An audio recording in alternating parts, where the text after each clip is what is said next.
Welcome to today's Explainer. Today we're looking at something absolutely fascinating, the intersection between ancient wisdom and the trajectory of our very modern world. We usually tend to think of history as, well, totally behind us, right? And the future as something entirely disconnected from our present day-to-day choices. But what if we're actually the crucial link holding them both together? Let's take a look at how our perceptions of progress are actively shaping the legacy we leave behind. To really ground us here, let's start with a thought from singer-songwriter Sarah Bareilles, which is actually referenced in a foundational essay by Dr. Susan Edwards. She sings, "It's a really old city, stuck between the dead and the living, and live like we're still alive." She was inspired by standing in a cemetery in Queens, just thinking about the echoes of heartbeats from the ground below. It's this beautiful, kind of haunting thought, isn't it? We are literally the bridge between the dead and the living.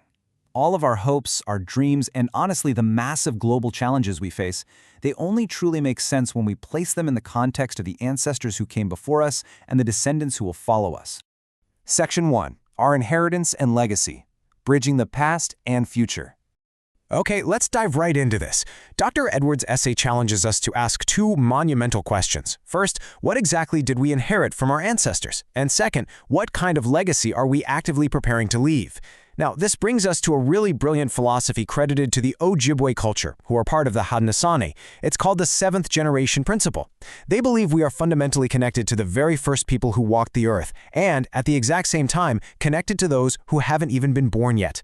Rick Hill Sr., who's a former special assistant at the Smithsonian's Museum of the American Indian, puts it perfectly. He points out that we don't just inherit benefits, we inherit a massive responsibility.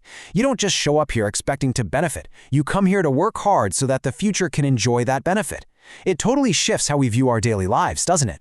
And fulfilling that ancestral duty? Well, it's definitely not a passive experience. It takes incredible drive. As aviation pioneer Amelia Earhart famously said, "The most difficult thing is the decision to act. The rest is merely tenacity." Leaving a meaningful legacy isn't something that just happens by accident while we aren't looking. Actually, scratch that. It takes deliberate, tenacious effort. We literally have to decide to act on behalf of people we will never even meet. So this is really all about the careful cultivation of our future. Now, author Amor Towles makes a very fair point in his book, A Gentleman in Moscow. He notes that we cannot possibly know how our achievements will be perceived 3 generations from now. I mean, we certainly don't know what our great-great-grandchildren are going to be having for breakfast on a Thursday in March. But even in the face of that immense unknown, we are still completely responsible for planting the seeds. We still have to chase the sun and do our absolute best to impart a lasting legacy. Let's move to Section 2 and see how this builds. Perceptions of modern progress, the tangible reality. Because, it's one thing to talk about the 7th generation as an abstract philosophy, right? But it is quite another to apply it today, which is exactly what the Theme 6 essay explores. We are living in an era of explosive technological advancement. But if we look at it through the lens of the 7th generation principle, we really have to pause and ask, how does our rapid technological and industrial progress actually align with our duty to the future? Are the systems we are building right now going to support life for our descendants or hinder it? We see this tension literally everywhere, especially in economics. Digital economies, continuous high-tech innovation, this is the shared inheritance of our modern progress, but man, it comes with incredibly heavy complications. As we build these new realities, we're leaving behind a legacy that is highly complex. Think about the environmental impact, the intense shifting of global resources, the massive energy consumption required to maintain these networks. It's all part of the package we are handing over to the next generation. Section 3. The Paradox of Advancement. Is newer always better? And what's really interesting about this slide is the stark, honestly jarring juxtaposition of our shared inheritance. Based on the results of our modern progress, we have to look closely at what that progress actually yields. On one hand, we see incredible access to cutting-edge technology like cell phones. On the other hand, a fundamental lack of clean water and basic food. And this isn't some hypothetical scenario. This is the reality right now in parts of Africa and all around the globe. It really challenges our default assumption that advancement is universally beneficial, or that it always just moves in a straight line upward. I want to read this next question directly from our source material, and I want you to really think about it. When millions of African citizens have access to cell phones but not clean water or food, what are the actual effects of progress? It forces us to actively reevaluate what the word advancement truly means.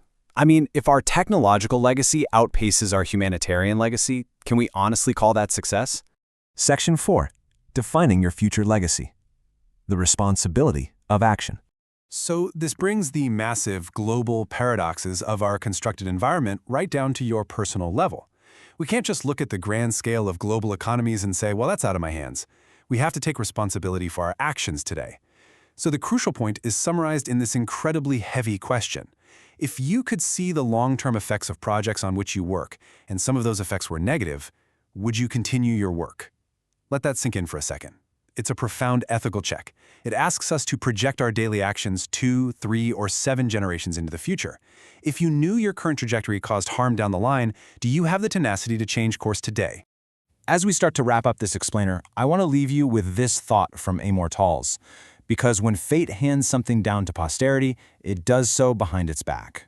It's such a vital reminder. The future is deeply, deeply unpredictable. We can never be completely certain how our innovations, our cultures, or our built environments are going to echo through time. Fate hands things down blindly. But our intent today, our awareness today, and our willingness to look at the paradoxes of our progress, that matters immensely. We are the bridge. We inherit both the wisdom and the problems of our ancestors, and it is entirely up to us to decide what we pass on. Dr. Edwards ends her essay with a powerful phrase from the Ojibwe language, and, it's really the only fitting way to end our time together today. Undi Eshayan, where are you going?